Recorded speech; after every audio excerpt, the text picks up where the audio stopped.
We want you to close your eyes. No, like really, close them.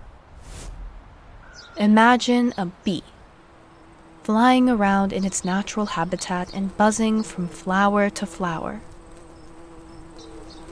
Now, open your eyes. Is this the bee you were imagining? The honeybee, carrying the entire enrichment of the ecosystem on its back, right? The prodigy of the pollinators, right? Right? Wrong! What you're looking at isn't even from the US. It's the European honeybee, which migrated to America in 1622 with European settlers. To gain more insight, we interviewed UC Berkeley professor and notable author Gordon Franke, who has committed the past 40 years of his life to study these little insects. Well, we brought the darn thing here. And we thought it would be helpful. Economic reasons why we brought it here. It changed all of our agriculture. We became dependent upon it because we could manage it. We could put it into boxes. We could pretty much move the boxes around. And as America grew as a nation, our dependence on honeybees grew too. They became the base of the country's agriculture for centuries, committing themselves to pollinating 1 in every 3 mouthfuls of food we consume. But in the 1980s, the bee population started to decline. But we know you've seen the posts, the news headlines, and the media to save the bees. So what's the real problem here? Surely the initiative assists these insects, right? While this active awareness of the Save the Bees movement may seem like it's doing good in the world, it puts only the struggles of the European honeybee in the spotlight and leaves a more dire issue in its shadow: the native bees. Wait, I've never seen these bees before, and I'm sure you haven't either. Unlike honeybees, most native bees don't produce honey, most don't have queens, and most don't even sting at all.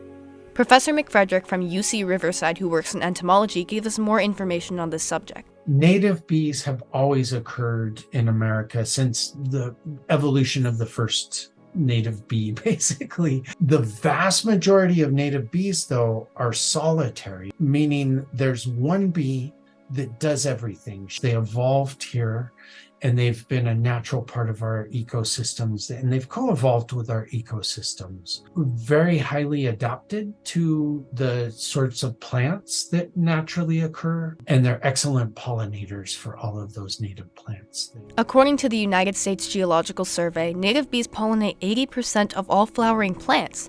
Things like blueberries, melons, cranberries, basically any native plant, you name it, they probably pollinate it.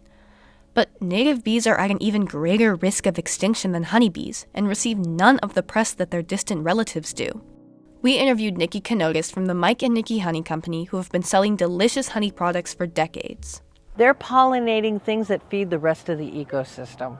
If they pollinate a little berry that you eat when you're walking on a big old hike, yay, but your sustenance is not built on those little berries. Those berries are sustenance to the rest of the community, the ecosystem that are nameless, faceless. There's no planet B. Native bees are the heart of our ecosystem, providing pollination to native plants around the country.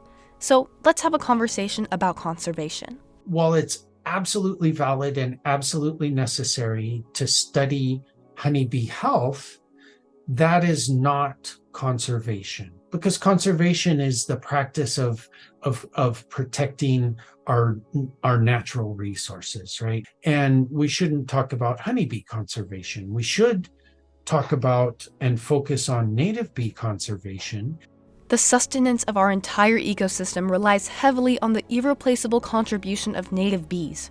Without their pollination, countless plants face extinction, risking the survival of wildlife that depends on these plants.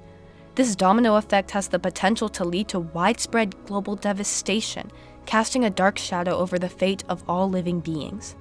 Since humans are responsible for this decline, it's necessary that native bees are acknowledged for their crucial role in nature.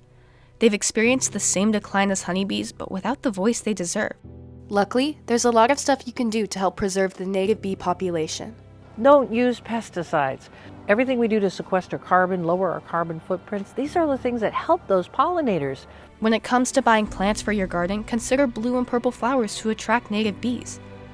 In the delicate balance of our ecosystem, the native bee's struggle echoes urgently, a silent call for preservation overlooked in the broader buzz of conservation.